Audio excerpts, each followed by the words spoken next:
दोस्तों नमस्कार।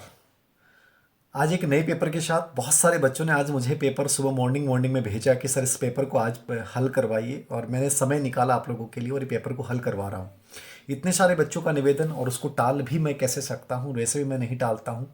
और आप लोगों का एक बड़ा सपोर्ट मुझे मिलता रहता है, और इसी श्रृंखला के तहत आज का ये पेपर मुझे लगता है कि बहुत अच्छा लगेगा आपको, और कुछ नई चीज़ें, कुछ नए कॉन्सेप्ट आपके क्लियर होंगे। और मुझे इस बात से कोई डर नहीं लगता कि मैं गलत बता दूंगा, सही बता दूंगा। मेरे को जो आता है मैं कंप्लीटली उसके अकॉर्डिंग व्याख्या करूंगा, और हमेशा पेपर हल करवाने में जो मेरा एटीट्यूड होता है, जो मेरा अप्रोच होता है, वो मैं देने की कोशिश करता हूँ। ठीक है, एक छोटे से विचार के साथ, लड़ाई लड़ने वाला लड़ाई लड़ने वाला ही विजेता बनता है, देखने वाले केवल ताली बजाते हैं। तो आपको केवल उन ताली बजाने वालों में नहीं होना है, आपको केवल हुटिंग करने वालों में नहीं होना है। आपको युद्ध क्षेत्र में, उस परीक्षा हॉल में जाकर अपने आप को योद्धा के रूप में प्रस्तुत करके उस एग्जाम को क्रैक करना है। मैं चाहता हूं कि आप में से हर एक बच्चा एक योद्धा बन के और इन पेपर्स को हल करे, और इसके आधार पे एक अनुमान लगाए कि कैसा, कहां से कैसा प्रश्न आ सकता है। इन चीज़ों को अपन सोल्व करने की कोशिश करेंगे। एक बच्चों की डिमांड आ रही थी कि सर लाइव कई दिन हो गए, तो एक लाइव सेशन रणनीति के ऊपर, रीट के ऊपर, सामान्य विचार के ऊपर आ जाए। कोशिश करूंगा आज शाम को या कल या परसों, जब भी टाइम मिला, एक छोटा सा लाइव सेशन अपन लोग रख लेंगे। ठीक है, और जो होगा वो अच्छे के लिए होगा। बस हमेशा सकारात्मक सोचता हूँ मैं, और मैं चाहता हूँ कि आप भी सकारात्मक सोचें। तो बहुत अच्छा पेपर है, तैयार हो जाइए। अपने आंसर अपने अकॉर्डिंग मूल्यांकन करना है कि आपके कितने हो रहे हैं, और इस पेपर में आपके कितने हो रहे हैं वो आपका वास्तविक मूल्यांकन होगा। देखिए, पहला प्रश्न आपके समक्ष आ रहा है। एक बच्चे को डर है कि यदि वह दिए गए कार्य को पूरा नहीं करता है तो उसे दंडित किया जाएगा। लेविन के अनुसार यह परिस्थिति है। देखिए, मैंने पहले भी आपको कहा है और मैंने पढ़ाया भी है टॉपिक। मैंने यूट्यूब पे जो भी टॉपिक डाले हैं कंप्लीटली डालूंगा, चिंता मत करो। कोशिश करूंगा हर एक चीज समझाने की, ठीक है ना। मेरा उद्देश्य कंप्लीटली आप लोगों के हित में है, निस्वार्थ है। कहीं भी कोई भी इतना भी हित नहीं है। मैं जितना आपसे पॉसिबल हो पाया, मैं आपके जीवन के लिए मेरे से जितना बलिदान हो पाएगा मैं करूंगा, हरदम करूंगा। याद रखना, बस केवल एक चीज याद रखना कि आप मेरा साथ देना। देखिए, बहुत अच्छा प्रश्न है, समझिएगा इसको। एक बच्चे को डर है कि यदि वह दिए गए कार्य को पूरा नहीं करता तो उसे दंडित दिया जाएगा। लेविन के अनुसार, मैंने आपको पहले भी कहा कि जो अपना कॉन्फ्लिक्ट है, द्वंद्व है, संघर्ष के 4 प्रकार, मोस्ट इंपॉर्टेंट प्रकार है वो। और कुर्ट लेविन ने ये प्रकार बताए थे। मोटिवेशन में भी आता है और समायोजन में भी आता है। इसको बहुत अच्छे से समझना है आपको। पहला है उपागम। उपागम दोनों सकारात्मक है। उपागम परिहार, एक पॉजिटिव एक नेगेटिव है।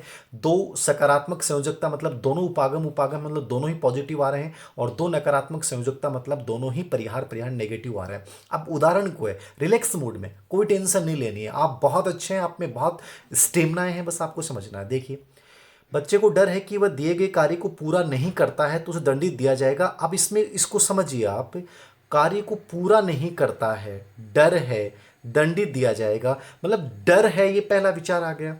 पॉजिटिव है कि नेगेटिव है? नेगेटिव है।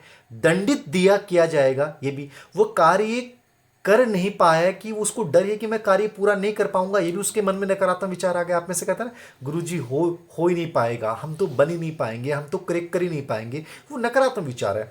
दूसरा, उसे दंडित किया जाएगा, ये भी नकारात्मक विचार है कि मैं पूरा नहीं करूंगा, पूरा मेरे से होगा नहीं, मैं परीक्षा में फेल हो जाऊंगा, परीक्षा मेरे से क्रैक होगी नहीं, फिर मेरे मम्मी पापा मुझे डराएंगे, पीटेंगे, घर से निकाल देंगे, दोबारा मौका नहीं देंगे। नेगेटिविटी है, दोनों ही नकारात्मक विचार हैं। तो जब दो नकारात्मक विचार आते हैं, यानी डर भी नेगेटिव है और दंड भी नेगेटिव है, तो यहाँ विद्यार्थियों बताओ उत्तर क्या होगा आपके अकॉर्डिंग?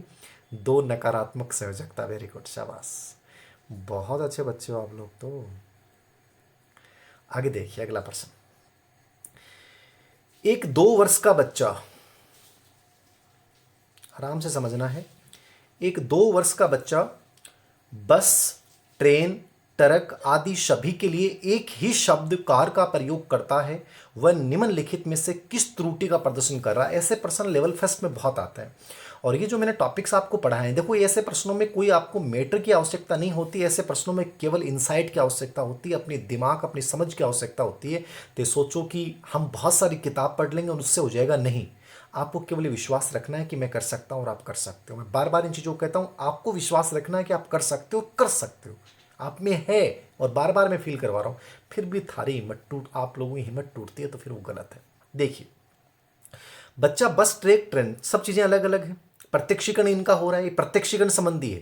ये प्रत्यक्षीकरण और जो अटेंशन मैंने पढ़ा है वहां से एक प्रश्न पूछा गया है प्रत्यक्षीकरण के ऊपर, अटेंशन के ऊपर। तो बस, ट्रेन, ट्रक, ये तीनों अलग अलग है, मतलब प्रत्यक्षीकरण हो रहा है, लेकिन एक ही शब्दकार का प्रयोग कर रहा है। तो किस त्रुटि का प्रदर्शन कर रहा है वो बच्चा, त्रुटि पूछ रहा है, ठीक है। इन तीनों के लिए एक ही शब्द का प्रयोग कर रहा है। आगे देखिए, न्यून विस्तार, ठीक है, अति विस्तार, विभेदन क्षमता, या कोई विकल्प सही नहीं। देखो, न्यून विस्तार का मतलब क्या होता है, जो अटेंशन होता है ना, अटेंशन, उसके लिए क्या होता है कि एक निर्धारित मात्रा आपको चाहिए। न्यून विस्तार मतलब एक न्यूनतम सीमा दे ली चाहिए कि भाई इतनी तो होनी चाहिए, उद्दीपक का इतना न्यूनतम मान तो होना ही चाहिए। वो तो होती है पहचान के लिए, अलग पहचान के लिए, इसको बोलते हैं न्यून विस्तार, कि भाई इनमें इतनी चीज़ अलग होनी चाहिए। तो वो तो ऑलरेडी है, क्योंकि कार अलग है, बस अलग है, तो ये तो कोई दिक्कत ही नहीं है, ठीक है। ट्रेन अलग है, तो इतना न्यून विस्तार तो है कि इनमें डिफरेंट है, क्योंकि एक जैसी चीज़ें हैं नहीं। अति विस्तार का मतलब क्या होता है कि कोई चीज़ को अपन बार बार एक ही चीज़ को करते हैं तो अपने माइंड में फिट हो जाता है, तो वो भी अति विस्तार भी नहीं है। तीसरा क्या है, विभेदन क्षमता, डिस्क्रिमिनेशन, नाम से लग रहा है कि भाई बच्चा अंतर ही तो नहीं कर पा रहा है कि बस, ट्रेन, ट्रेन सबको एक समझ रहा है, मतलब उसका डिस्क्रिमिनेशन, उसका जो प्रत्यक्षीकरण में जो उसकी विभेदन क्षमता वो बेहद कमजोर है, इसलिए वो उनके लिए एक ही शब्द का प्रयोग कर रहा है। तो यहां उत्तर क्या हो जाएगा दोस्तों, बता दो। वेरी गुड, विभेदन क्षमता। आगे देखिए, किसने प्रस्तावित किया कि प्रत्येक बच्चे में भाषा संग्रहण डिवाइस होता है। मैंने पहले भी आपको बताया था और बहुत ही अच्छा ये बिंदु है। भाषा संग्रहण डिवाइस क्या है, देखो, भाषा संग्रहण डिवाइस मतलब इसको इंग्लिश में बोला था लेड, ठीक है। मनोभाषिक सिद्धांत किसने दिया था, याद रखना, ठीक है। अब यहाँ देखना है, नॉम चॉम्स्की नहीं, जीन पियाजे नहीं, सिगमंड फ्राइड, कोई विकल्प सही नहीं है। मेरे अनुसार तो डी होना चाहिए। बताओ आपके अनुसार क्या होना चाहिए। मेरे अनुसार डी लग रहा है, इनमें से तो कोई है नहीं। आपके अनुसार क्या होना चाहिए, फटाफट बताइए। अरे बताइए, किताब में डाल रखा है मैंने, आप देखना, अवनी मनोविज्ञान में हर चीज मिलेगी आपको। नॉम चॉम्स्की का मैंने एक सिद्धांत डाला है, मनोभाषिकी सिद्धांत, और उसमें मैंने एक डाला है कि बच्चे भाषा अर्जन तंत्र लेड के साथ जन्म लेते हैं, और वो भाषा अर्जन तंत्र लेड जो होता है वो प्रत्येक बच्चे में जन्मजात होता है, और बच्चा उसकी सहायता से व्याकरण के नियम सीखता है, उसकी सहायता से वाक्यों का निर्माण करता है। ये भाषा ग्रहण डिवाइस यानी एलएडी इसको बोला था इसने, ठीक है।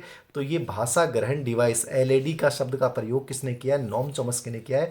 और सिद्धांत का नाम क्या था, मनोभाषिक सिद्धांत इसका नाम था। और इन्होंने कहा था कि बच्चे सर्व भाषा व्याकरण के साथ जन्म लेते हैं। ये भाषा ग्रहण डिवाइस के लिए, एलएडी के लिए इन्होंने बोला था। तो किसका हो गया, नॉम चॉम्स्की। जीन पियाजे ने क्या कहा, भाषा संबंधी विचार, कि विचार जो होता है, चिंतन जो होता है, वो भाषा का मुख्य साधन है, ठीक है ना। भाषा से चिंतन में होए नहीं, लेकिन विचार चिंतन सबसे महत्वपूर्ण। सिगमंड फ्राइड ने कोई भाषा संबंधी कोई विचार दिया नहीं है। आगे देखो,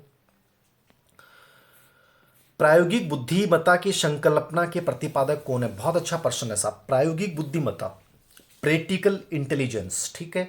अब प्रैक्टिकल इंटेलिजेंस शब्द कहाँ आएगा, प्रैक्टिकल, प्रायोगिक बुद्धिमत्ता। देखो, कई बार लैंग्वेज इतनी गजब की होती है, उलझा देता है। मैंने पहले भी एक वीडियो बनाया था, तब कहा था, और मैंने बुद्धि टॉपिक पढ़ा है, उसमें भी बच्चों को बताया होगा, पहले भी आया है था। और मैंने कहा क्लास में, मैंने बहुत बार बोला है कि एक व्यक्ति है बहुत इंपॉर्टेंट। बीने कौन था, बीने जिसने बुद्धि परीक्षण के जन्मदाता हैं, जिन्होंने एक खंड एक तत्व सिद्धांत दिया, ठीक है।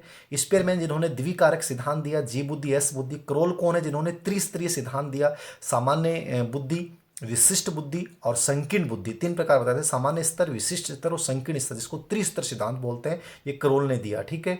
स्टर्नबर्ग ने दिया था बियॉन्ड आईक्यू, उनकी किताब थी, और उसमें दिया था त्रिचापीय सिद्धांत, ठीक, ट्री आर्किटेक्टिक थ्योरी सिद्धांत, ठीक है ना, त्रितंत्र सिद्धांत। तो त्रितंत्र सिद्धांत ये पिछली बार भी एग्जाम में आया था रेट में, मैंने पहले भी कहा 2012 में भी ये सीटेट में आया हुआ है। ऐसे प्रश्न बहुत आते हैं जो एक बार आ गए। स्टर्नबर्ग को अच्छे से देख के जाइएगा। स्टर्नबर्ग ने त्रितंत्र सिद्धांत दिया है, त्रिचापीय दिया है, उसमें 3 प्रकार बताए बुद्धि के, बियॉन्ड आईक्यू किताब में। और इस किताब में इन्होंने कहा है कि पहली प्रकार होती है घटक या विश्लेषण बुद्धि, यानी सूचनाएं समस्या जैसे आ गई तो उन सूचनाओं का विश्लेषण करोगे, ठीक है ना।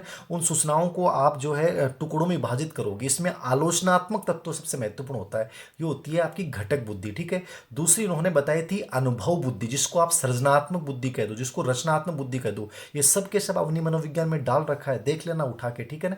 तो ये जो होती है क्रिएटिव इंटेलिजेंस, इसमें क्या होता है, बच्चा अपने पूर्व अनुभव के आधार पर समस्या का समाधान करता है, अपने पूर्व अनुभव के आधार पर नया विचार का निर्माण करता है। ये होता है कौन सी, सृजनात्मक बुद्धि। और तीसरी बुद्धि इसने बताई थी संदर्भ बुद्धि, जिसको रेफरेंस बुद्धि कहते हैं। और उसके आगे मैंने एक शब्द लिखा है व्यवहारिक बुद्धि, प्रैक्टिकल इंटेलिजेंस, प्रायोगिक बुद्धि।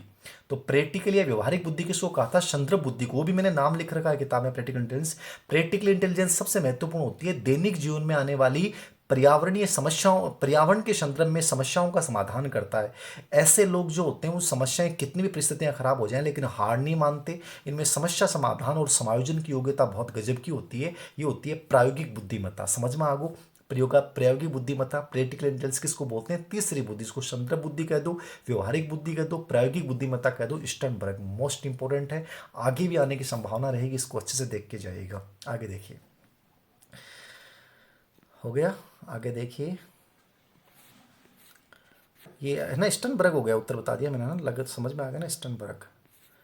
आगे देख लो, गार्डनर द्वारा दिए गए बहुबुद्धि सिद्धांत में निम्नलिखित में से कौन सा प्रकार शामिल नहीं है? मैंने पहले भी कहा कि मोस्ट इंपॉर्टेंट है हार्वर्ड गार्डनर, बुद्धि में सबसे इंपॉर्टेंट हार्वर्ड गार्डनर है, उसके बाद स्टर्नबर्ग है, याद रखना, उसके बाद आपका वो अपना जो त्रिआयामी सिद्धांत है, ठीक है ना, गिलफोर्ड, वो बहुत महत्वपूर्ण है, थ्रस्टन बहुत इंपॉर्टेंट है, आपका थॉर्नडाइक बहुत इंपॉर्टेंट है, ठीक है ना, पदानुक्रमिक सिद्धांत महत्वपूर्ण है। 5 या 7 सिद्धांत हैं, बन उनको ढंग से समझ जाओगे ना आप, बुद्धि में प्रश्न गलत नहीं होगा, याद रखना, बुद्धि मापन को समझ जाओ।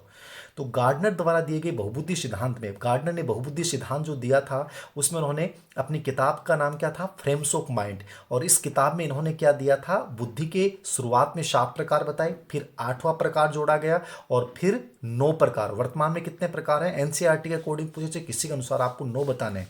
देखिए, पहला ऑप्शन आ रहा है आपके सामने, संगीतात्मक बुद्धि है। संगीतात्मक बुद्धि का उल्लेख किया है जिनमें लय तान इनको समझने की योग्यता हो। इसमें संगीतकार आ गए, इसमें गायकार आ गए, वाद्य यंत्र, जितने भी संगीत यंत्र बजाने वाले हैं वो सब के सब लोग इसमें आ गए। भाषाई बुद्धिमत्ता, भाषा के प्रति, भाषा को समझने की, अनुवाद करने की योग्यता, बोलने की योग्यता, वकील, कवि, गीतकार, व्याख्याता, ये सब भाषाई बुद्धिमत्ता के उदाहरण है, तो ये भी उसने बताया है। रचनात्मक बुद्धिमत्ता बताई कि नहीं, रचनात्मक बुद्धिमत्ता का कहीं उल्लेख नहीं किया, याद रखना, ये उत्तर गलत है। और प्राकृतिक बुद्धिमत्ता, ये भी बताइए, प्राकृतिक बुद्धि 8वां प्रकार था, पिछले वीक में प्रश्न आया था प्राकृतिक बुद्धिमत्ता पे। जो प्रकृति के प्रति संवेदनशील होते हैं, जैसे किसान, जैसे पर्यटक, जैसे मौसम विज्ञानी, जैसे भूगोल विज्ञानी, ठीक है ना, शिकारी, ये सब के सब किस में आते हैं? प्राकृतिक बुद्धिमत्ता में। तो मोस्ट इंपॉर्टेंट है, उत्तर क्या हो गया? तीसरा गलत है, बाकी तीनों तीनों है ना। ओके, आगे बढ़िए। मंच या ढांचा निर्माण, मैंने ये बहुत बार आ रहा है, बहुत बार आ रहा है, ये वाइगोत्स्की, पियाजे पढ़ा दूंगा, विश्वास रखना, पढ़ा दूंगा एक एक चीज़। बाकी ये तो इसके माध्यम से भी बहुत सारी चीज़ें तो कॉन्सेप्ट वैसे क्लियर हो जाएंगे आपके। शेयर किया करो, अधिक से अधिक लोगों को जोड़ा करो, मजा आएगा, लोगों तक पहुंचेगा, लोगों को पता तो चले। मंच या ढांचा निर्माण, मंच या ढांचा निर्माण को इंग्लिश में क्या बोलेंगे? स्केप फोल्डिंग, ठीक है ना। Scaffolding is concept related to, तो स्केप फोल्डिंग क्या है? मंच ढांचा निर्माण की संकल्पना क्या है? तो मंच या ढांचा निर्माण की संकल्पना किसकी है? देखिए इसके फोल्डिंग क्या, समझ लो। जेन पियाजे, लेवाइगोत्स्की, पावलो लेविन, समझ में आ गया होगा। उत्तर आप दे दोगे साहब की गुरुजी, को उत्तर है वाइगोत्स्की, ठीक है, समझ लो। वाइगोत्स्की ने हर एक विचार जो दिया वो सब के सब मोस्ट इंपॉर्टेंट है। वाइगोत्स्की ने जो सिद्धांत दिया था इसके फोल्डिंग मंच ढांचा निर्माण, वो ये था कि बालक के पास जो विचार होते हैं ना, इसको मचान भी कह सकते हो आप, कि बालक के पास जो विचार होते हैं बड़े अव्यवस्थित होते हैं, ठीक है ना। आपा कई बार खाना कि देखो ढांचो है और भी ढांचा सुंदर बढ़िया कहें बनाओ, जो दफा सीमेंट लगाओ अभी पर बढ़िया चीज़ से भी की लिपाई पुताई करा, ठीक है, बढ़िया डिजाइन करा, तो वो एक मकान बन जाए। शुरुआत में वो ढांचो ही हुआ। तो बच्चे के पास विचार अव्यवस्थित होते हैं, लेकिन बच्चा सामाजिक अंतः क्रिया द्वारा क्या करता है? अपने उन विचारों को व्यवस्थित करता है, यानी एक सुव्यवस्थित ढांचे के रूप में उनको निर्मित करता है। इसके लिए उसने स्केप फोल्डिंग शब्द का प्रयोग किया, स्पेशली सामाजिक अंतः क्रिया के लिए, जिसके द्वारा अपने वो निष्पादन स्तर को बढ़ाता है। तो स्केप फोल्डिंग की अवधारणा किसने दी थी? लेव वाइगोत्स्की। नेक्स्ट, एक रब्रिक, नया प्रश्न देखिए, रब्रिक, ए रब्रिक स्पेसिफाइज, ए रब्रिक का तात्पर्य क्या है? नया प्रश्न है भाई, देख लियो, आराम से पढ़ लियो। एक रब्रिक का तात्पर्य क्या है? रब्रिक, अब देखो बयां देखो तो बहुत इजी है, और वैसे देखो तो नई चीज़ है, ये एग्जाम में आ जाए, गुरुजी पता नहीं पेपर कहाँ से आया, हमें कुछ समझ में नहीं आया। ये कॉमन चीज़ें होती हैं वैसे, लेकिन कई बार टीचर भी सोचता है कि यार ये चीज़ थोड़ी आएगी। अब ये रब्रिक क्या होती है? ये हमें बीएड के समय बताया गया था, ठीक है ना, ये बीएड के समय बताया गया था, लेकिन ये मुझे भी नहीं पता था कि ये ऐसा प्रश्न पूछ लेगा क्या। ये प्रश्न मतलब बीएड में हमें पढ़ाते समय जो अपने पाठ योजना थी उसके समय ये चीज़ का उल्लेख किया गया, ठीक है। अब लेकिन माइंड में चीज़ नहीं है कि प्रश्न बन सकता है क्या। देखो अब इससे लगता है कि पेपर का जो एग्जामिनर होता है उसके माइंड पे बहुत कुछ डिपेंड करता है। अब इनमें भी जैसे ये प्रश्न, आप जिसको नहीं पता वो तुक्का लगाएगा। अब इसमें तुक्का लगा सकता है वह क्रम जिसमें कार्य किया जाना है, सिक्वेंस में, परीक्षण के लिए दिया गया समय, परीक्षण के मूल्यांकन मानदंड इनमें से कोई नहीं। ये प्रश्न जिसका ईमानदारी से सही हो ना, वो बच्चा जरूर इसको बताना, ईमानदारी से बताना, ऐसा नहीं तुक्के लगाओ, ठीक है ना। ईमानदारी से उत्तर क्या होगा देखो समझ लो। कोई भी पेपर बनाना हो जाए, मान लो मेरे को पेपर बनाना, मेरे पास पेपर आप बनाना है कि मान लीजिए मैंने कॉलेज स्कूल एजुकेशन में पेपर बनाया, मान लीजिए मैंने कॉलेज एजुकेशन में पेपर बनाया, तो मेरे पास एक लिस्ट आएगी कि साहब आपको पेपर बनाना कैसे है, ठीक है। और नहीं, जैसे कॉपी आई मेरे पास, पेपर कॉपी आई, तो कॉपियाँ जैसे मेरे पास है तो कॉपी मैं चेक कैसे करूँगा, तो उसमें एक निर्देश दिए होते हैं कि साहब आपको इतने नंबर के आधे प्रश्न पे इतना सही करता तो इतने नंबर देने, इतना सही करता तो इतना देना है। मतलब बच्चे की जो परफॉर्मेंस है उसको आप मापेंगे कैसे, ठीक है ना, उसका मूल्यांकन आप कैसे करेंगे, इसके जो निर्धारित अपने को निर्देश नियम एक प्रकार से अपने लिए, एक प्रकार से मान लो कि कसौटी है, गाइड है, एक गाइड मान लो कि अपने को गाइड करते हैं। रबरी का मतलब यही कि मेरे को इसमें किस आंसर के अकॉर्डिंग कैसे नंबर देने हैं। तो रबरी का समझ में आ गया ना, मतलब आपको परीक्षण के मूल्यांकन मानदंड, ठीक है ना, कि मुझे उस उत्तर पे कितने नंबर देने हैं, कैसे देने हैं। तो ये परीक्षण के मूल्यांकन मानदंड क्या होते हैं, रबरिक होते हैं। नया प्रश्न है, आनंद आया होगा आपको। एक विद्यार्थी कठिन परिश्रम करता है ताकि उसे अच्छा ग्रेड मिले, विद्यार्थियों के अध्ययन के पीछे की प्रेरणा क्या है साहब। अच्छा प्रश्न है। एक विद्यार्थी कठिन परिश्रम करता है ताकि उसे अच्छा ग्रेड मिले, विद्यार्थी के अध्ययन के पीछे की प्रेरणा क्या है समझिए। आंतरिक बाह्य आत्मज्ञान इनमें से कोई नहीं। समझ लो, कठिन परिश्रम कर रहे हो टाबर, क्यों कर रहे हो है, क्यों कर रहा है वो, ताकि उसे एक अच्छी ग्रेड मिले, A+ ग्रेड मिले, इसलिए मैं मेहनत कर रहा हूं, बाकी मुझे कोई मतलब नहीं है। विद्यार्थी का अध्ययन के पीछे मोटिवेशन कौन सा होगा। अच्छा एग्जाम्पल पूछा है, समझना है, मैं मेरे विवेक के अनुसार जवाब दूंगा, आप अपने अनुसार जवाब दीजिए। आंतरिक बाह्य आत्मज्ञान कौन सी होगी, अच्छी ग्रेड के लिए मेहनत कर रहा हूं। अब ग्रेड मतलब परिणाम, समझना क्या था, ग्रेड मतलब परिणाम।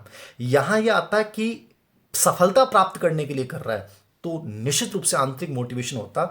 भूख प्यास नींद काम मलमूत्र त्याग सफलता की इच्छा आत्म अभिप्रेरणा आत्म सम्मान, ठीक है, खेल, ये प्रेम, ये सब चीजें क्या होते हैं, इंटरनल मोटिवेशन होते हैं। मातृत्व प्रेम, ये सब इंटरनल मोटिवेशन होते हैं, ठीक है।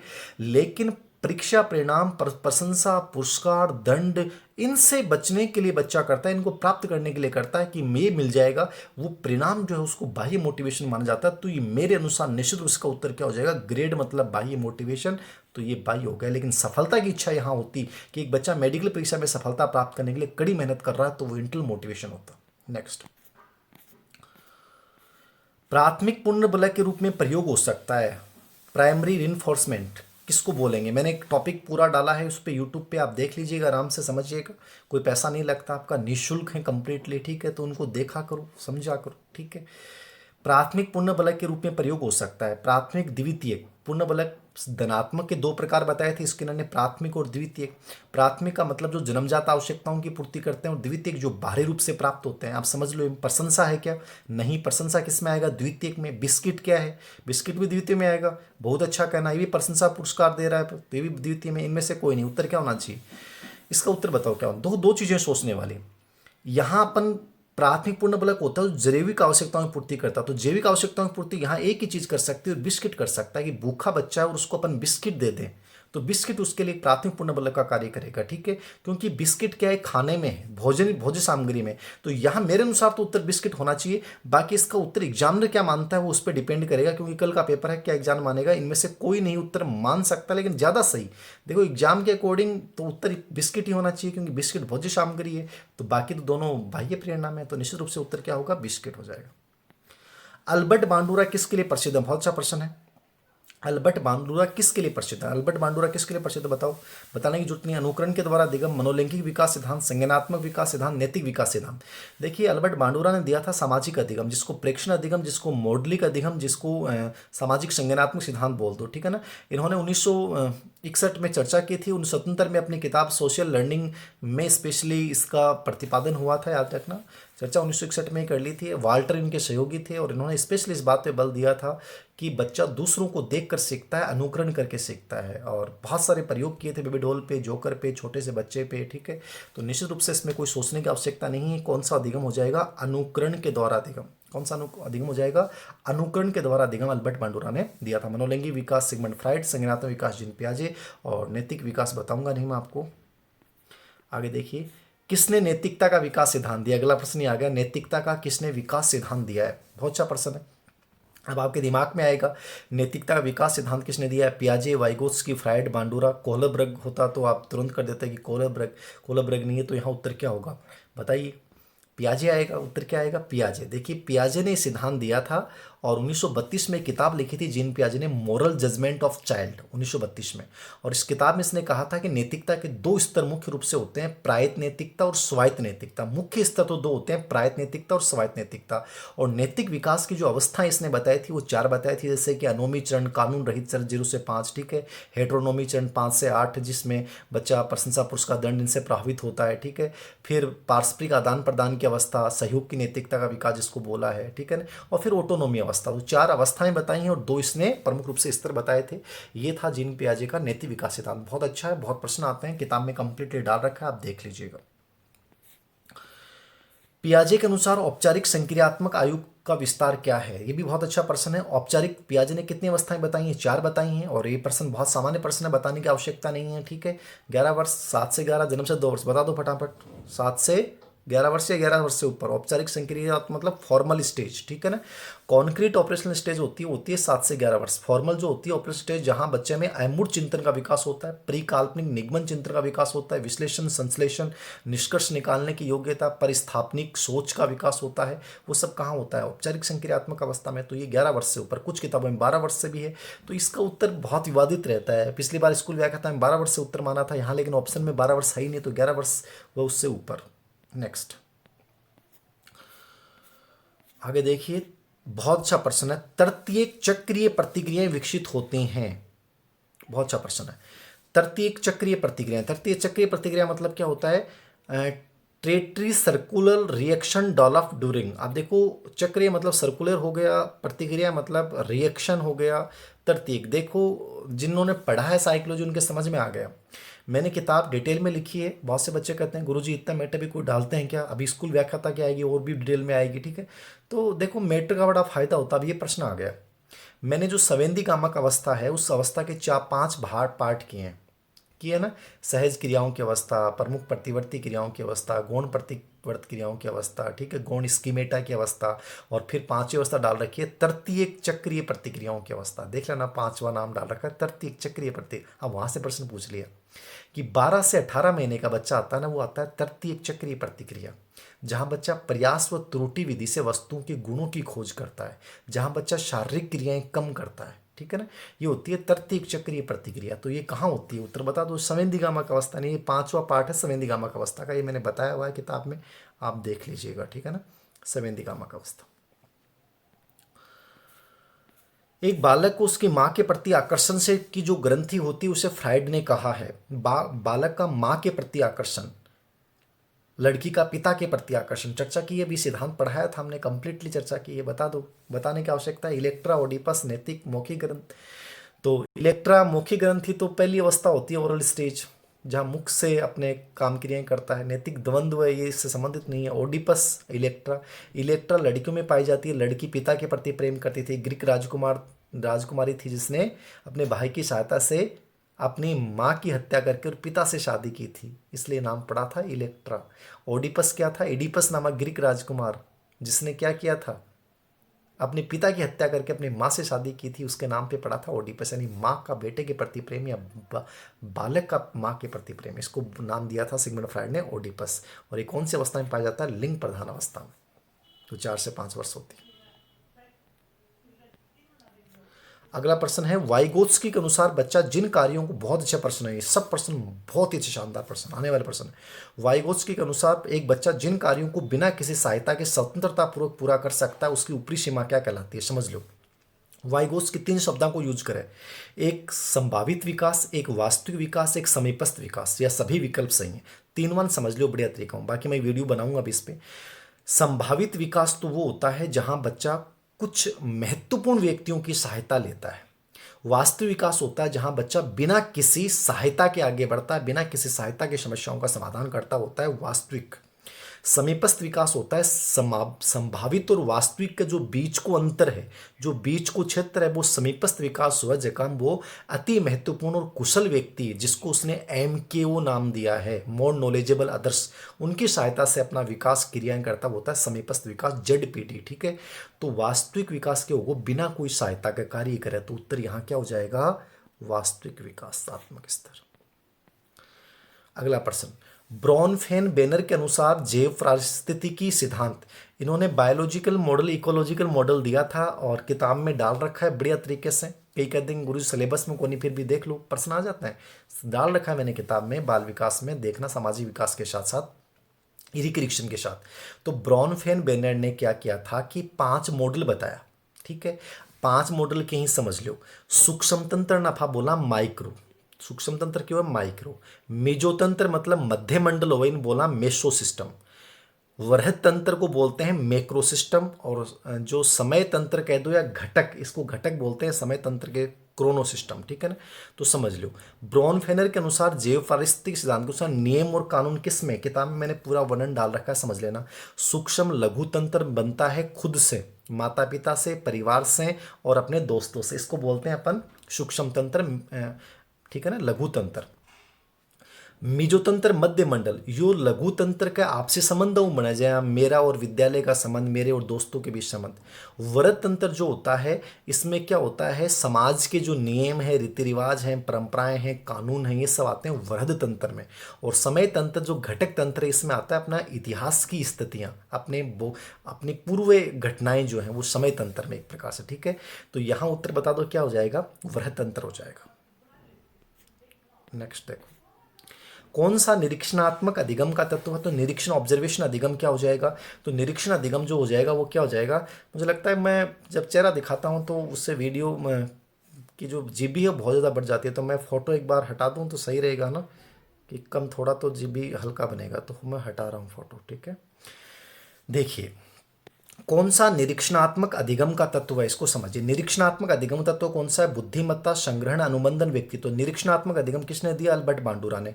और अल्बर्ट बांडुरा ने सिद्धांत दिया था, उसमें 4 तत्व बताए थे। कितने तत्व बताए थे अल्बर्ट बांडुरा ने, 4 तत्व बताए थे। और 4 तत्व कौन से बताए थे, देखिए, तो 4 तत्व इसने जो बताए थे इसको मॉडलिंग सिद्धांत बोलते हैं। ठीक है, तो इसने 4 तत्वों की चर्चा की थी। सबसे पहले अटेंशन, आपा अवधान को किस तरह ध्यान दें। ठीक है, फिर आपा के करा धारण रिटेंशन करा, कोई चीज़ आपा देख लें और फिर भी को प्रतिबिंब अपने माइंड में बना लें। ठीक है, सेव कर लें, मैंने पुनः प्रस्तुतिकरण, जो चीज़ आपने सेव की उसको दूसरों के सामने रिपीट करते हो। ठीक है ना, और चौथा होता है पुनर्बलन।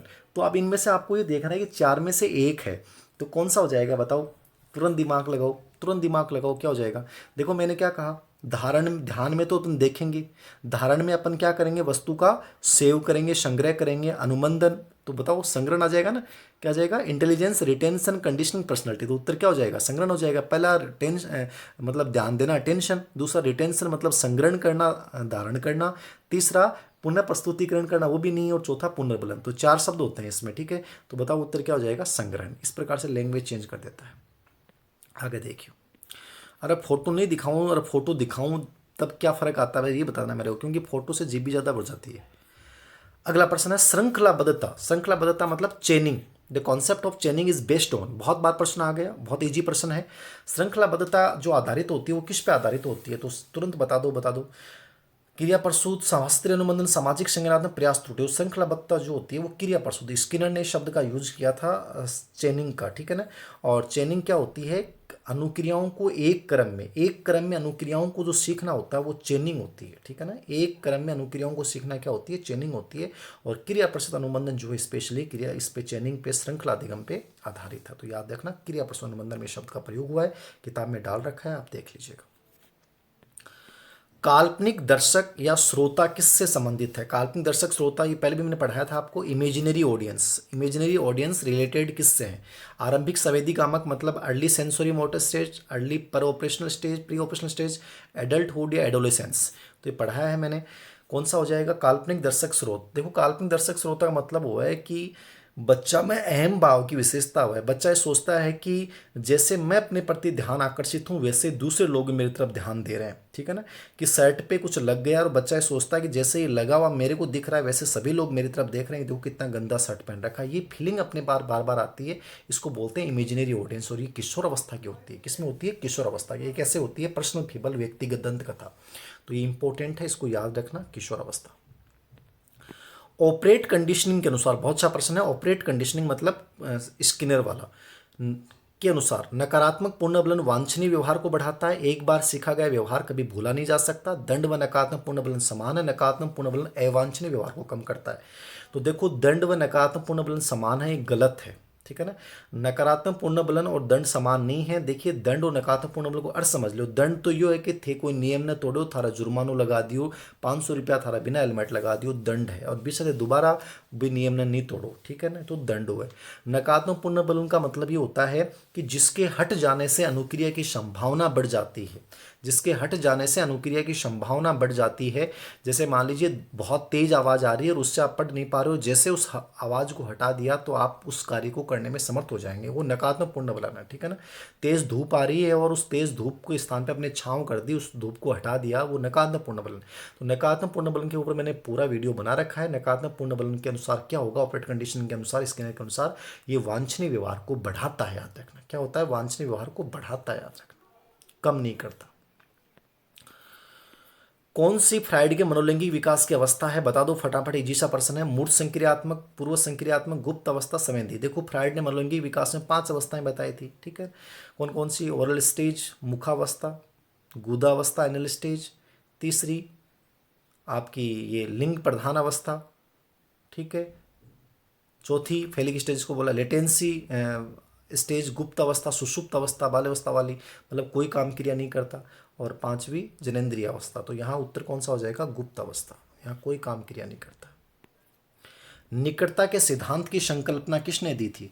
देखो, निकटता के सिद्धांत की संकल्पना किसने दी है? तो निकटता का सिद्धांत जो है वो किसका सिद्धांत है? निकटता का सिद्धांत जो है वो वैसे निकटता के नाम से तो आप कुछ नहीं समझोगे, लेकिन अंतर्दृष्टि सिद्धांत में मैंने एक चीज़ का उल्लेख कर रखा है, किताब में देख ना पाओ मनोविज्ञान में, कि अंतर्दृष्टि में 3 नियमों का प्रयोग होता है, ठीक है ना। इस मुख्य 3 नियम है, बाकी वैसे तो जो है वो 6 नियम होते हैं, लेकिन मुख्य नियम 3 होते हैं, 6 नियम होते हैं। समानता का नियम, ठीक है, समागम का नियम, लॉ ऑफ क्लोजर का नियम, समीपता का नियम, सममितता का नियम, निरंतरता का नियम, ठीक है, परिणाम का नियम। ये मैंने स्कूल व्याख्या वाली किताब में तो पूरे डाल रहा हूँ, लेकिन उसमें मुख्य मुख्य डाले थे। तो उसमें 3 मुख्य नियम है, इन पे पूछता लगभग मुख्य नियमों पे। तो उसमें निकटता का नियम है, देखिए, लॉ ऑफ प्रोक्सिमिटी। तो लॉ ऑफ प्रोक्सिमिटी क्या है? तो लॉ ऑफ प्रोक्सिमिटी का जो दिया था वो किसने दिया था? इसने, कोलर ने, ठीक है ना।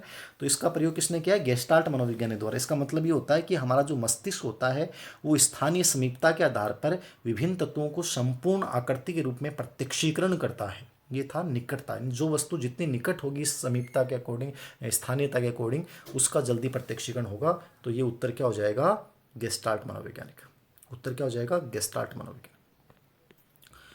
अगला प्रश्न है, बेबी डॉल पर किया गया अनुसंधान अधिगम के किस सैद्धांतिक दृष्टिकोण की पुष्टि करता है? बहुत अच्छा प्रश्न, अभी मैंने चर्चा की थी। तो बेबी डॉल पे प्रयोग किसने किया था, बता दो। कौन से सिद्धांत में प्रयोग हुआ है? अंतर्दृष्टि, गुप्त अधिगम, स्थान अधिगम, मॉडलिंग। निश्चित रूप से मॉडलिंग होगा। और बेबी डॉल पे प्रयोग किया था, 2 ग्रुप पे प्रयोग किया था। बेबी डॉल रख दिया गया था, बच्चों को बेबी डॉल पे अभ्यास करने के लिए रखा गया। बच्चों ने जो पहले ग्रुप ने जो क्रियाएं की, उन ग्रुप के अन्य सदस्यों ने, जो पहले सदस्य ने की वही क्रियाएं दूसरे सदस्यों ने की। मतलब बच्चा जैसा देखता है वो वैसा ही करना सीख जाता है। तो बेबी डॉल का जो प्रयोग था वो सामाजिक अधिगम सिद्धांत में हुआ था। उसको बोलते हैं मॉडलिंग, जैसा देखेंगे वैसा सीखेंगे। अगला प्रश्न, किसी कार्य के दौरान विद्यार्थी को दिए गए सहयोग के लिए कौन सा पद प्रयोग होता है? ठीक है, नया प्रश्न है। किसी कार्य के दौरान विद्यार्थी को दिए गए सहयोग के लिए कौन सा पद जो है वो प्रयोग होता है? देख लें एक बार इसको,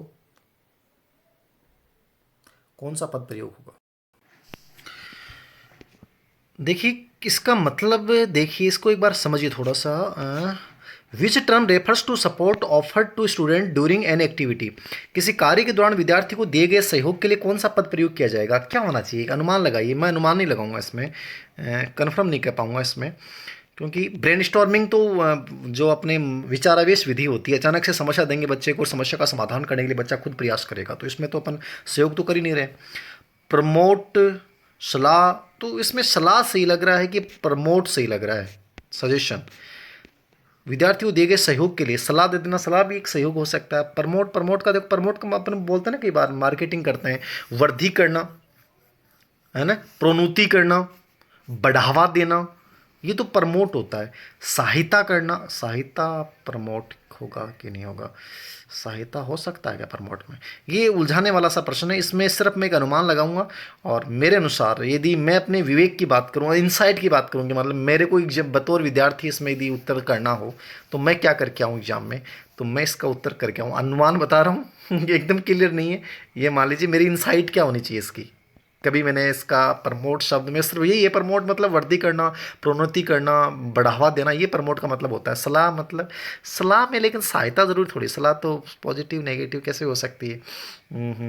ज़्यादा मेरे अकॉर्डिंग तो उत्तर ये होना चाहिए, इसका प्रमोट ही होना चाहिए। सलाह देना, बढ़ावा देना, वृद्धि करना, प्रोन्नति, प्रमोट करना यदि आता तो मेरे अकॉर्डिंग प्रमोट करके आना, मेरे अकॉर्डिंग सही होना चाहिए। मेरी इनसाइट तो ये करिए।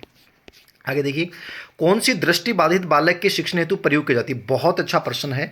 दृष्टि बाधित बालक के लिए आप किस चीज़ का प्रयोग करेंगे, याद रखना। आप दृष्टि बाधित जो बच्चे होते हैं, ठीक है ना, दृष्टि बाधित बच्चे और होते हैं, एक मैंने टेबल डाली है, आप देखना किताब में अपने अवनी मनोविज्ञान में 153 के पृष्ठ पे है वो, दृष्टिहीन बच्चों हेतु सहायक सामग्री, अल्प दृष्टि हेतु श्रवण बाधित, तो ऐसे मतलब मैंने एक टेबल बना रखी है, आप देखना उसमें मैंने ये चीज़ डाली है। देखो ऐसे प्रश्न पूछ लेता है, तो मैंने वहाँ डाला है कि दृष्टिबाधित जो बच्चे होते हैं उनके लिए अपन ब्रेल स्लेट का, अबेकस का, ठीक है ना, टेलर फ्रेम का, डेजी प्लेयर का, स्क्रीन रीडर का, लेजर केन का, इनका प्रयोग करेंगे। तो देखो ऐसे प्रश्न पूछ लेता है। दृष्टिबाधित बच्चे अंधे बच्चों के लिए किसका प्रयोग करेंगे? तो यहाँ ऑप्शन में जो मैंने बोले इनमें से क्या आ गया? Tailor frame. ये क्या होता है? गणित के लिए होते हैं। अबेकस और टेलर फ्रेम दोनों क्या होते हैं? गणित के लिए, गणित अंकगणित में बड़े इसका प्रयोग होता है, टेलर फ्रेम का स्पेशली, ठीक है ना। तो ये इसका उत्तर क्या हो जाएगा? Tailor frame. अच्छा प्रश्न है। कौन सा कथन सही नहीं है? वाइगोत्स्की और पियाजे दोनों मानते थे कि बच्चे सक्रिय और रचनात्मक होते हैं। सही है, मानते थे दोनों ही, क्योंकि दोनों ही संज्ञानवादी रचनावादी का समर्थन करते हैं। वाइगोत्स्की पियाजे दोनों मानते थे कि विकास समाज प्रेरित प्रक्रिया है। सिर्फ वाइगोत्स्की मानते थे। वाइगोत्स्की ने समीपस्थ विकास सिद्धांत दिया। सही है। पियाजे ने संज्ञानात्मक विकास पे जीव विज्ञानी प्रभाव पे बल दिया। निश्चित रूप से पियाजे ने कहा था कि मैं जीव विज्ञानी हूँ, मैं पर्यावरणवादी हूँ, जीव विज्ञानी हूँ, पर्यावरणवादी हूँ, इन्होंने एक स्टेटमेंट दिया था। तो जीव विज्ञान का प्रभाव पड़ा है, क्योंकि खुद जीव विज्ञानी थे। वाइगोत्स्की समवस्थ विकास, उप तीनों सही है, लेकिन गलत कौन सा है? तो ये पियाजे दोनों मानते थे समाज प्रेरित क्रिया, नहीं, जीन पियाजे कभी नहीं मानते थे कि ज्ञान जो समाज प्रेरित क्रिया है। उन्होंने कहा था कि बच्चा स्वयं ज्ञान का निर्माण करेगा, कोई समाज की जरूरत नहीं है, जबकि वाइगोत्स्की मानते थे कि सामाजिक अंत्यक्रिया से होता है। तो ये कथन जो है वो गलत हो जाएगा।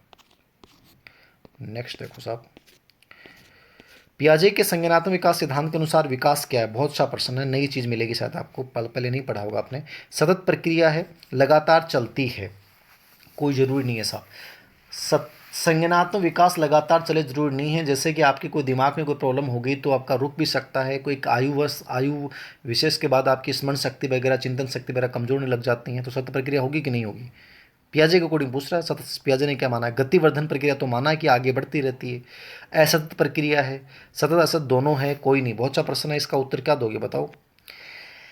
इसका उत्तर दोनों होगा साहब, सतत और असतत, क्योंकि मानसिक विकास जो है वो सतत भी है और असतत भी है, और जीन पियाजे ने इस बात का समर्थन भी किया है। ये अभी स्कूल व्याख्याता वाली किताब की कल मैं प्रूफ रीडिंग करवा रहा था, उस समय भी मेरे सामने आया था ये बिंदु, तो एग्जैक्ट उसी समय दिमाग में आया है। बाकी ये नहीं भी आए तो भी आपको दिमाग में करना है, क्योंकि संज्ञानात्मक विकास एक अवस्था विशेष के बाद कमजोर भी पड़ता है, रुकता भी है। तो ये सतत और असतत दोनों होता है। कौन सी प्रक्रिया भावनात्मक बुद्धि में शामिल नहीं है? बहुत अच्छा प्रश्न है। ईक्यू में समझ है, प्रबंधन है, रचना है, प्रत्यक्षीकरण है। Understanding, management, construction, perception. देखिए समझ मतलब अंडरस्टैंडिंग है कि नहीं है? देखिए मैंने एक मॉडल डाला है संवेगात्मक बुद्धि में, यदि आपने पढ़ा हो तो, जॉन मेयर पीटरसलोवी का, और जॉन मेयर पीटरसलोवी ने 4 योग्यताएं बताई थी। भावनाओं को प्रत्यक्षीकरण करना, देखेंगे कि उसके चेहरे के भाव कैसे हैं। जैसे थे मेरा चेहरे का भाव देख रहे हो ना, ठीक है ना, मेरे भाव हमेशा आप लोगों के लिए याद रखना कंप्लीटली निस्वार्थ भाव से प्रेरित रहेंगे, ठीक है ना, कंप्लीटली याद रखना। अब मेरा चेहरा कभी भी आप प्रत्यक्ष देखोगे तो आपको लिख जाएगा कभी भी। ये अब जरूरी नहीं है मैं मेरे बारे में बोल रहा हूँ, आप थोड़ी मेरे बारे में सोचते हो, आप उस व्यक्ति का अवलोकन कैसे करते हो कि बनावटीपन आदमी है, एक स्वाभाविक आदमी, ये समझना आपको। बनावटीपन होता है वो स्पष्टवादी होता है, वो बोल देता है, चेहरे पे बोल देता है, जैसा आता है वैसा बोल देता है। मैं मारवाड़ी में मैंने 2 वीडियो बनाए, आपने इतने उसको लाइक किया कि सर मारवाड़ी बनाया करो। आज मैंने मारवाड़ी का बहुत कम यूज़ किया। मुझे लगा कि बहुत बाहर के लोग भी देखते हैं, शहर के बच्चे देखते हैं, हो सकता है उनको मारवाड़ी समझ में नहीं आए, क्योंकि मारवाड़ी मैं कभी बोलता नहीं था। लेकिन अब मैं ऐसे लगा कि मुझे बोलनी चाहिए, इसलिए मैंने बोलना शुरू कर दिया। बाकी मारवाड़ी इतने कोई अच्छी नहीं है मेरी, ठीक है ना। बस बीच में बोल देता हूँ कई बार, क्लास में तो बोलता ही नहीं हूँ, बहुत कम बोलता हूँ। तो कुछ चीज़ें हो जाती हैं, कुछ चीज़ें हो जानी चाहिए, तो ऐसे कुछ नहीं है। लेकिन आप लोगों ने बहुत लाइक किया, अच्छा लगा। बट मैं हिंदी में ही बनाऊँगा, आपको बता देता हूँ, ताकि सभी को समझ में आए, क्योंकि मेरा उद्देश्य है मैक्सिमम लोगों तक पहुंच। भावनात्मक बुद्धि में शामिल नहीं, तो उसमें मॉडल में मैंने बताया कि सबसे पहले प्रत्यक्षीकरण करना होता है, फिर आपको उन भावनाओं को समझना पड़ता है कि वो जो बच्चा रो रहा है या सर जो कह रहे हैं वो सही कह रहे हैं नहीं कह रहे हैं। मेरे मोटिवेशनल वीडियो आपने देखे होंगे, कोई बनावटीपन नहीं होता, वो रियल वास्तविकता अंदर से निकल के आती है। कोई ऐसा नहीं है कि कोई बढ़िया सूट करके मैंने बढ़िया बना दिया, ठीक है ना। एकदम अंदर से विचार आता बना देता हूँ, ठीक है। मैं मेरी बढ़ाई कर रहा हूँ, याद रखना। आपके तो गुरु जी थारिकाएँ कर रहे हो, आज मेरा मन मारी है, ठीक है ना। तीसरी, उन्होंने तीसरा विचार दिया है कि भावनाओं पे नियंत्रण करना, नियंत्रण भी बताया, आत्म नियमन भी बताया उन्होंने, ठीक है। और चौथा बताया है प्रबंधन करना, अच्छे संवेगों को बढ़ाना, गलत संवेगों को निकालना। तो चार तत्व बताएं। तो यहाँ कौन सा नहीं है, रचना जो है वो नहीं होता, याद रखना। समझ भी होती है, भावनाओं को समझना, प्रत्यक्षण करना, प्रबंधन करना, लेकिन रचना नहीं होता है। तो ये अच्छा प्रश्न है, ऐसे प्रश्न पूछ लेता है। आगे देख लो, कौन सा स्टर्नबर्ग द्वारा दिए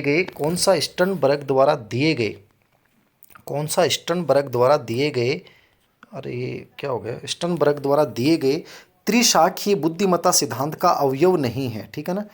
तो स्टर्नबर्ग ने जो बुद्धि का सिद्धांत दिया है उसमें कौन सा नहीं है, एक मिनट, ये ऊपर स्टर्नबर्ग ने कौन सिद्धांत दिया है, इसमें ये नहीं है, तो इसको देखना आप। अच्छा प्रश्न है ये भी। त्रिशाखीय बुद्धिमत्ता सिद्धांत का अवयव नहीं है, स्टर्नबर्ग द्वारा दिए गए त्रिशाखीय बुद्धिमत्ता सिद्धांत का अवयव नहीं है। रचनात्मक बुद्धि, विश्लेषणात्मक बुद्धि, अंतर्व्यक्तिक बुद्धि या प्रायोगिक बुद्धि, वो चीज़ें हैं creative intelligence, analytical intelligence, interpersonal intelligence, practical intelligence, ठीक है। तो देख लो, क्रिएटिव रचनात्मक मैंने अभी एक चर्चा की थी, देखो इस प्रकार शब्द अनुभव बुद्धि है, उसके आगे मैंने सृजनात्मक बुद्धि लिख रखा है, और सृजनात्मक के स्थान पे नाम क्या आ गया, रचनात्मक। तो बात तो एक ही है, तो ये तो है। विश्लेषणात्मक बुद्धि, घटक बुद्धि का दूसरा नाम विश्लेषणात्मक, ये भी मैंने किताब में लिख रखा है। एनालिटिकल, आलोचनात्मक का, तो ये भी है। अंतर्व्यक्तिक बुद्धि इंटरपर्सनल है कि नहीं है। प्रायोगिक बुद्धि, प्रैक्टिकल इंटेलिजेंस यानी व्यवहारिक बुद्धि, जो अपनी तीसरी बुद्धि होती है संदर्भ बुद्धि, उसको व्यवहारिक या प्रायोगिक बुद्धि बोलते हैं। अंतर्व्यक्तिक बुद्धि हार्वर्ड गार्डनर ने बताई थी, तो उत्तर क्या हो जाएगा, गलत कौन सा है, अंतर्व्यक्तिक बुद्धि। अंतिम प्रश्न, उपयोग का नियम व अनुपयोग का नियम भाग है, कौन से नियम का है, बता दो फटाफट। तत्परता के नियम का, प्रभाव के नियम का, अभ्यास के नियम का, कोई नहीं पढ़ाया हुआ है, सब कुछ बता दो फटाफट। अंतिम प्रश्न, अभ्यास का नियम, कौन सा नियम, अभ्यास का नियम। अभ्यास का नियम किसने दिया, थॉर्नडाइक ने। और थॉर्नडाइक ने बताया था उसमें कि दो पार्ट होते हैं, law of use, law of disuse. उपयोग का मतलब होता है कोई भी कार्य सीख राख्यो है भी को लगातार थे प्रयोग करोगा तो थारी स्मृति में बनो रहेगो। कोई कार्य मान लो थे सीख लियो और भी उसका प्रयोग आप नहीं करते हो तो वो आपकी मेमोरी से धीरे धीरे लिप्स होने लग जाता है। यानी निरंतर अभ्यास जरूरी है, उसका उपयोग जरूरी है, अनुपयोग होते ही उस चीज़ को भूलने लग जाओगे। तो लॉ ऑफ यूज और लॉ ऑफ डिसयूज बोलते हैं। ये पेपर था, उम्मीद है कि आपको पसंद आया होगा, और निश्चित रूप से मैं कोशिश करता हूँ जितना भी समय मिल पाता है। फिर भी आपकी कुछ शिकायतें रहती हैं, धीरे धीरे कोशिश करेंगे, जितना इस जीवन में हो पाएगा उतना कोशिश करूँगा, ठीक है। जितना इस जीवन में हो पाएगा, याद रखना, उतनी कोशिश करूँगा।